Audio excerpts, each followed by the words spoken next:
Bonsoir et bienvenue à vous, chers téléspectateurs, vous qui êtes amis du livre, passionnés de la lecture. Encore une fois de plus, je suis heureux avec ces nouveaux numéros car nous allons pouvoir lire ou partager ce que l'auteur a écrit au cours de cette émission, car, dit-on, les livres ou la lecture instruit, éduque, informe et forme. Pour cela, un invité sur ce plateau, il est jeune mais costaud dans le monde du livre avec ses idées, bien sûr là il faut le souligner, avec ses innovations. Donc Paluku Si Yagosola Aristote, il est écrivain, analyste social en psychophilosophie artistique et mathématicien révolutionnaire, auteur de cet ouvrage qu'il a titré 137 citations pour une conscience éveillée. C'est un renfort idéologique à la jeunesse africaine, parce que ça, c'est le rôle des livres qu'il vient faire parmi les jeunes ou dans les jeunes. Donc, Paluku Si Yagosola Aristote, bonsoir. Oui, bonsoir, monsieur. Je rappelle que vous êtes écrivain, analyste social, psychophilosophe et mathématicien révolutionnaire. Oui. Auteur de cet ouvrage de 137 citations, vous l'avez titré L'éveil de la conscience africaine. Pourquoi éveil de la conscience africaine? Oui, il y a besoin pour nous les Africains de pouvoir éveiller notre conscience parce que par rapport à la longue période passée dans la souffrance, l'esclavage, la colonisation, voilà. Vraiment, nos colonisateurs et celui qui était notre maître à l'esclavage nous a vraiment amené tout droit à perdre notre conscience. Voilà. Nous sommes devenus amis de la souffrance. On n'a pas réellement besoin de se libérer dans notre façon de faire les choses.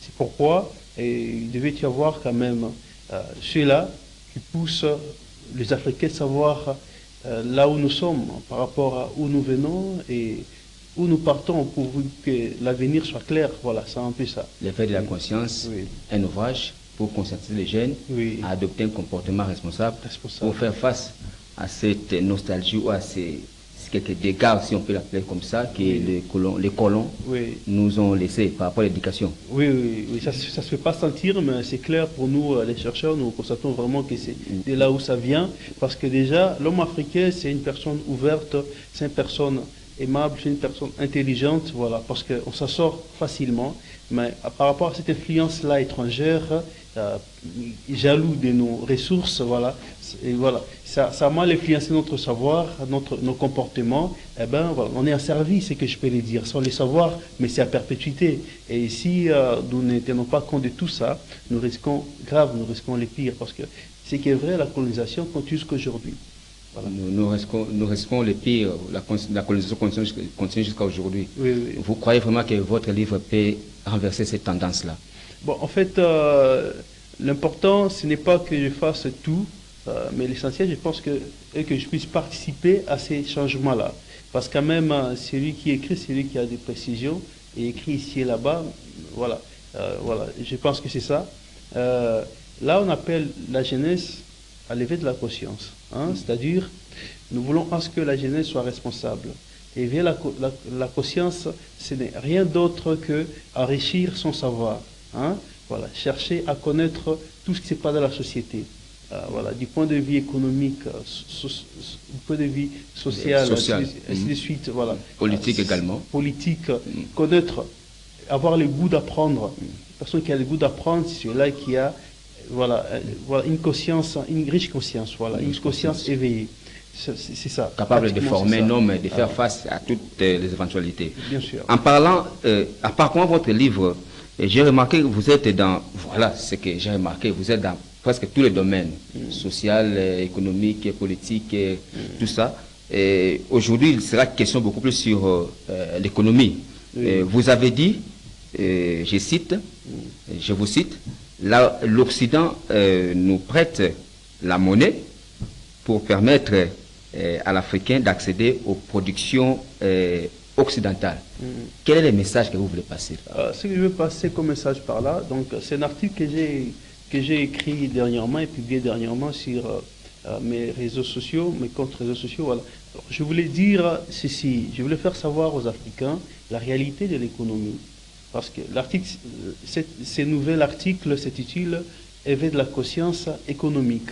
Je voulais faire savoir à mes frères congolais, africains, de la réalité de l'économie. Oui, c'est l'économie, mais l'économie que nous utilisons, ce n'est pas notre économie, c'est une structure de l'économie étrangère. Étrangère, Et qui vient d'ailleurs. précisément occidentale. Voilà. On n'a pas notre économie propre à nous, une structure économique propre à nous. Alors il faudrait d'abord qu'on leur fasse savoir la réalité de cette économie-là que nous utilisons. C'est pourquoi on intervient par la monnaie. Parce qu'aujourd'hui, tel que marchent les choses, la monnaie considère comme étant... si on faisait une métaphore entre l'homme et l'économie, c'est comme le sang qui dans les corps humains. Voilà. C'est pourquoi on voulait d'abord leur signifier la réalité de la monnaie étant... Dans la monnaie, il n'y a pas de l'or, mon frère. Il n'y a pas de matières, précieuses dans la monnaie. Je voudrais même citer que ce sont des bois qui viennent de l'Europe. Des bois, oui. Ça vient de morceaux de bois, bien sûr. Ça vient des végétaux, la monnaie. Ce n'est pas une autre chose que ça. Ce n'est pas de l'or, ce n'est pas les signatures, la valeur. Voilà. C'est ça. C'est-à-dire, l'homme leur donne l'accord d'acheter ses productions. Tout ce que vous allez fabriquer, il y a l'influence de l'Occident qui est dedans. La machine, donc, ça revient toujours à lui. C'est pourquoi c'est lui qui donne cette monnaie-là pour qu'on accède à ces productions. Voilà, c'est un peu ça. D'ici et ailleurs, c'est comme ça. C'est pourquoi vous allez voir tout ce que nous consommons au quotidien, 99%, si je peux le dire comme ça, provient de l'Occident. Parce que même lorsque vous bâtissez votre propre maison, parce que ici, chez nous au Congo, voilà, vous allez vous rendre compte...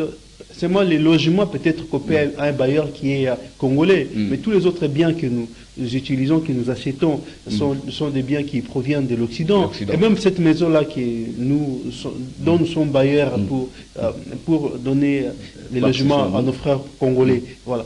Ces maisons sont construites par des matières qui viennent d'où? De l'Occident. Le vitre, de suite, on ne va pas citer. Donc valablement, nous dirons que le système monétaire actuel, c'est défini, la monnaie, c'est l'accord de l'Occident nous permettant d'accéder aux productions occidentales. Le 30, c'est aussi la journée internationale des parents. Parce que ça aussi c'est votre domaine de prédilection, sur l'éducation des enfants.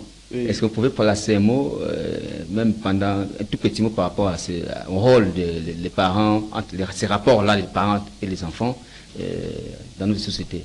Oui, au fait, l'éducateur d'abord, les parents, les enseignants. Alors, par rapport à ces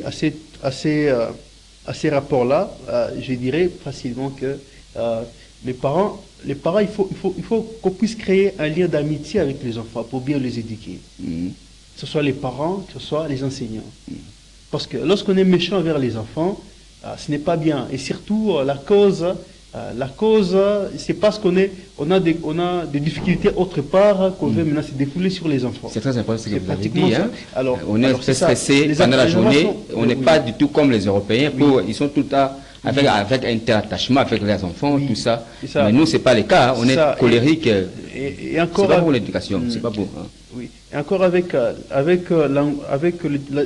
les difficultés sociales que nous éprouvons au Congo, vous voyez les parents devenir très sévères envers les enfants, et aussi les enseignants aussi, c'est pareil à l'école. Voilà, ils deviennent aussi très colériques envers les enfants. Alors, les enfants sont innocents. Alors, c'est pourquoi, et d'ailleurs, c'est difficile pour un enfant de saisir une éducation brutale. Voilà. Ça ne passe pas. Là, ça ne passe pas. Ça devient un peu compliqué parce que la femme imite facilement. Qu'il écoute, voilà. Il imite facilement, mais il écoute difficilement. Voilà. Donc, il faudrait un peu qu'on soit amis avec les enfants. Et sûrement, on connaît beaucoup, ils auront besoin toujours de recourir à notre connaissance et dans cette relation d'amitié, bien que parentale, bien que éducative, voilà. Les messages vont toujours passer, l'éducation va toujours passer. Nous, Africains, on n'est pas toujours on n'est pas à l'aise dans cette peau-là d'être avec très conciliant ou très tolérant, ou donner le chèque en blanc à son enfant, parce que là on risque de vous de traiter de lâcheté, de lâche plutôt, parce qu'un enfant il faut toujours surveiller, surtout quand il s'agit d'une fille. Ça ne colle pas avec notre culture, nos réalités ici en tant qu'Africains. Bon, ça dépend, mais c'est très important parce que nous avons un problème de la mentalité. Lorsqu'on parle de quoi, si je martèle sur lever de la conscience, parce que c'est le seul moyen qui va nous amener à changer notre mentalité. Je pense que ce n'était pas les sujets à l'ordre du jour. Vous avez dit l'essentiel. Mais j'ai dit une parenthèse par rapport à ça et on passe à autre chose. Voilà. Donc, lever de la conscience, ça nous permet d'enrichir notre mentalité. Mentalité, connaissance et aussi. La mentalité de l'enfant dépend de deux choses. D'abord, le comportement des aînés qui racontent à la société. Et deuxièmement, l'apparence de la société. Voilà. Tu sais que l'enfant garde à lui. Alors, si tous ces deux situations-là sont pauvres, alors l'enfant grandit avec une mentalité qui est évidemment pauvre. Voilà. Justement, l'enfant risque de grandir avec une mentalité pauvre. Mais nous rentrons maintenant dans les sujets, parce que si vous voulez avoir les détails sur cette question, sur l'éducation des enfants, ça se trouve toujours dans le même ouvrage, 137 citations. L'auteur, vraiment, c'est un as. Moi, j'ai eu à parcourir ces livres.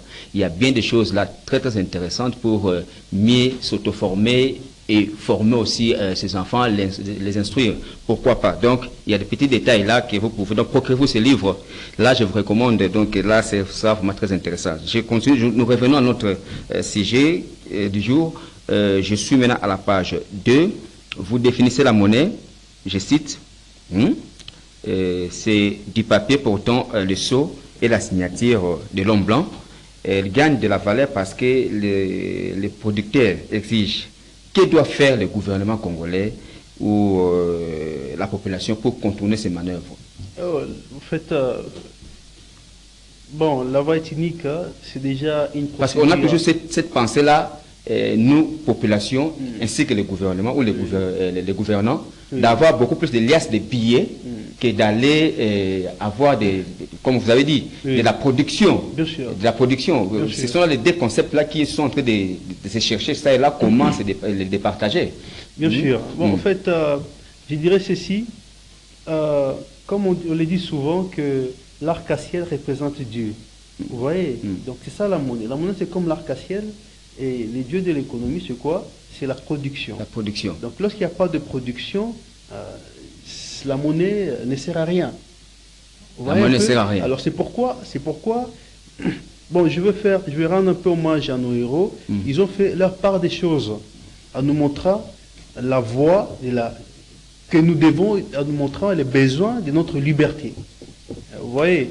Alors ils devraient bien sûr faire vraiment ce qu'ils ont fait là, soigneusement, alors pourvu que nous, aujourd'hui, nous ayons un combat qui est abordable.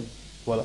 Et ce qui nous reste maintenant là, c'est libérer économiquement et culturellement.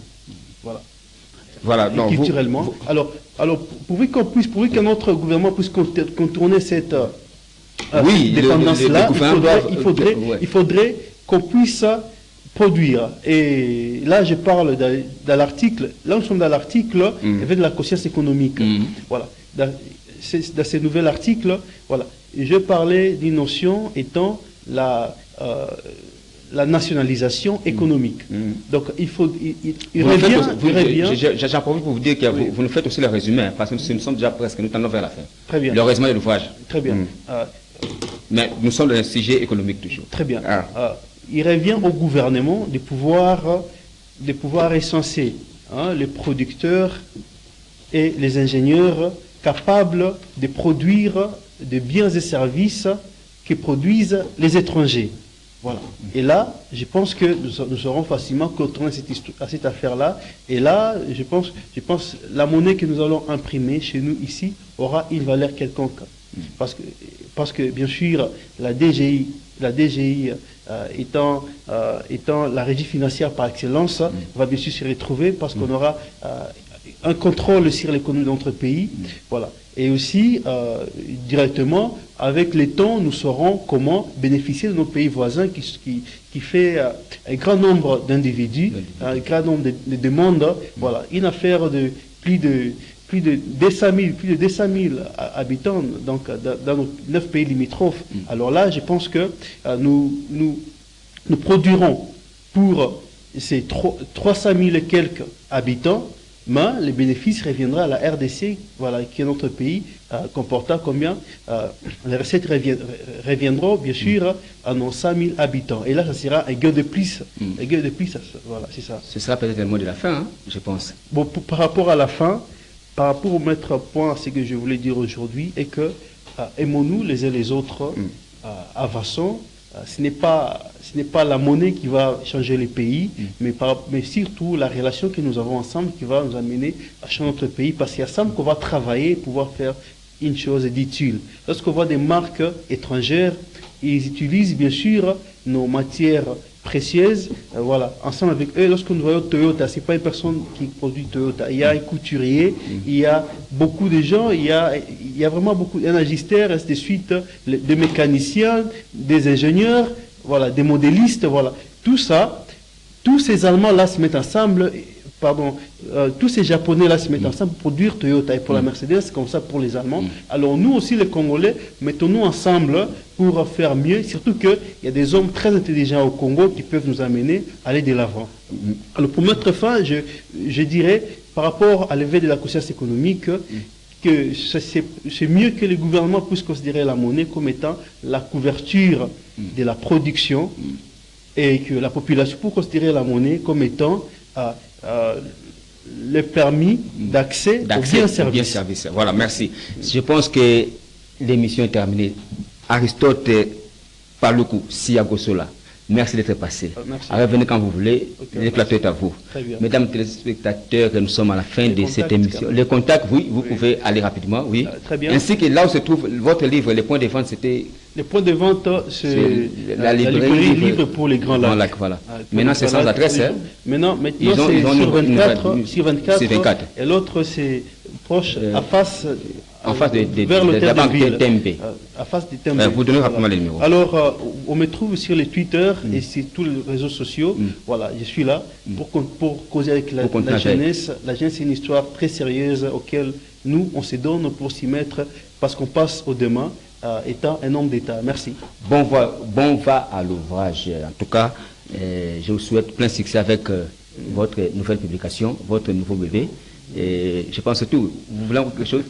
Bon, le numéro de téléphone, c'est le 081 oui, 351 51 60. Ok. Mon email, c'est aristotepaluku@gmail.com. Ok, d'accord. Mesdames et messieurs, nous sommes arrivés à la fin de cette émission. J'étais accompagné ou j'étais sur ce plateau, pas tout seul, mais j'étais avec un invité. Il s'agit de Paluku Siagosola. Aristote, un écrivain, analyste social en psychophilosophie artistique et mathématicien. Révolutionnaire, auteur de cet opus qu'il a titré 137 citations pour une conscience éveillée. C'est un renfort idéologique à notre jeunesse.